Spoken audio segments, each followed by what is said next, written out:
Let's get a response now from Senator Bernie Sanders. He's here live in the studio this morning. Senator Sanders, welcome back. You just heard Secretary Clinton right there. Implicit defense of her fundraisers in California last night, saying she's raising money for Democrats. By contrast, her campaign has said that's something you haven't done. That's not accurate, George. We have, over the years, sent out a lot of letters for Democratic candidates. Not in this campaign. No, not in this campaign. But in the past, we have, and raised millions of dollars for Democratic candidates. But I think the issue is, what is the future of the Democratic Party, and how does raising money and the way you raise money reflect that future? I believe that we got to break away from super PACs. Secretary Clinton has several of them. She has received many millions of dollars, as you know, 15 million in her last reporting period from Wall Street alone, let alone other special interests. We have done it very differently. We have received 7 million individual campaign contributions, averaging $27 apiece, unprecedented in American history.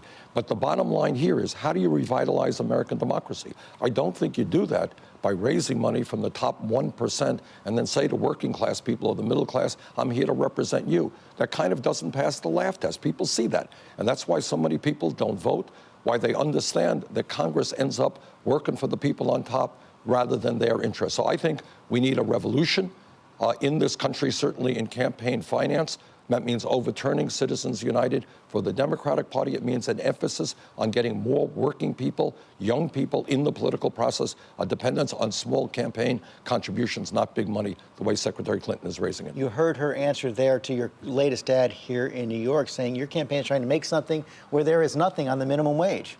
Oh, no, she's just not being accurate on that. And I think, you know, one of the previous clips you showed indicated that. She has, at the beginning of this campaign, said we need a $12 minimum wage. I have said at the very beginning of my campaign, we need to raise the minimum wage to $15 an hour. And that is kind of the difference between the way we do politics. I'm trying to set a high bar.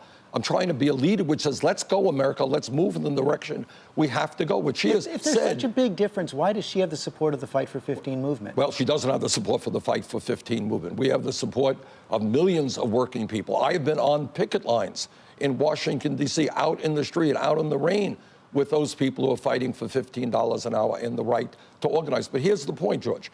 The point is, it's one thing, as she just said, if a state passes 15, I'll be there. That's good. On the other direction is to say, I'm going to help lead that effort. And that is a metaphor for what this campaign is about.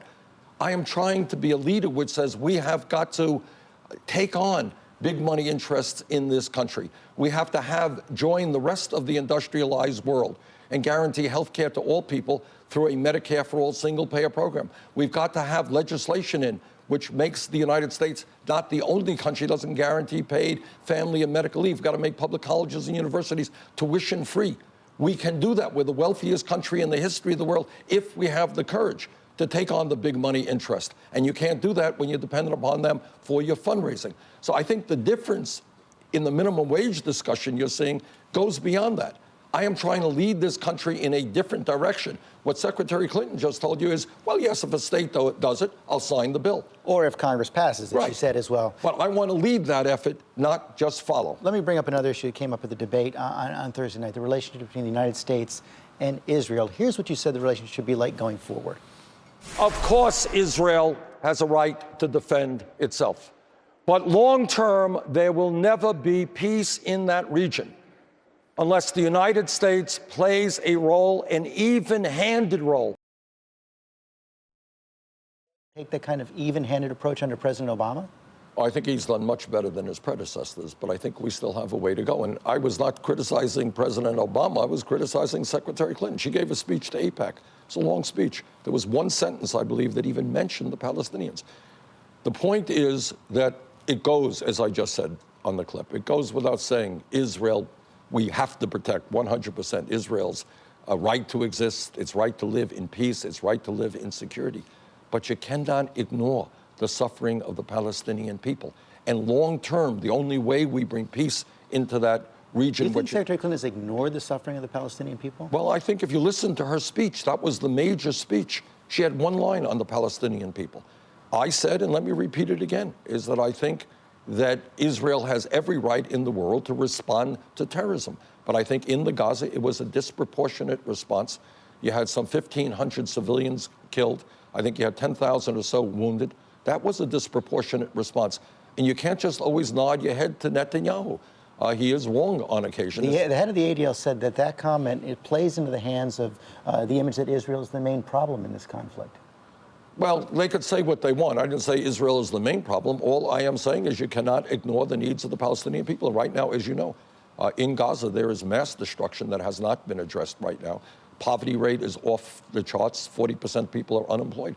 We are the United States of America. If we want to bring people together, we have got to address those issues. Let me also ask you about the issue I asked Secretary Clinton about. She said she's not prepared to take a position on that legislation from Senator Schumer backed by the 9/11 families, which would give them the right to sue Saudi Arabia or other states who are held responsible for state-sponsored terror. And they're outraged this morning. The cover of the Daily News, New York Daily News this morning, the families responding to that threat from Saudi Arabia that they would pull out $750 billion in assets from the United States if legislation like that passed. What's your position on that legislation? Well, we can't be blackmailed. But again, I have to tell you, I am not, I agree with the Secretary on this one, but my nuance is different, though. I have said throughout this campaign that we are not taking a hard enough look at Saudi Arabia. And it's not only the people who came from Saudi Arabia who participated in 9/11. The evidence is pretty clear. Saudi Arabia is one of the most powerful and wealthiest families in the world. That's why they can threaten to withdraw hundreds of billions of dollars from our economy. The evidence is quite clear that sections of that very large royal family have funded Wahhabism, this extremely right-wing fundamentalist ideology, which is what ISIS is about, which is what Al-Qaeda is about. There are schools all over this world that are where children are being educated in this this horrific fundamentalist ideology. That comes from Saudi But you don't Arabia. support the legislation. Well, let me look at it. Let me look at it. I mean, I am not all that familiar with it as well. But I do believe Saudi Arabia is playing a very dangerous role in fomenting fundamentalism all over the world. Finally, I know you hope to win here in New York. The polls show you behind right now. The question I have is do you really have a viable path forward going if you do not win here in New York? You'd have to win all the remaining states by huge landslides. Well, the answer is we do have a viable role. And no, that's not quite accurate that we have to win by huge. You know, you got California, which is a very large state, and we could pick up a lot of delegates there. And I hope, by the way, we're going to do better than the polls indicate here. I think a lot of the delegates, both pledged delegates and superdelegates, are looking at one very important fact. Turns out that Hillary Clinton is not all that strong a candidate running against Donald Trump, Ted Cruz, or John Kasich.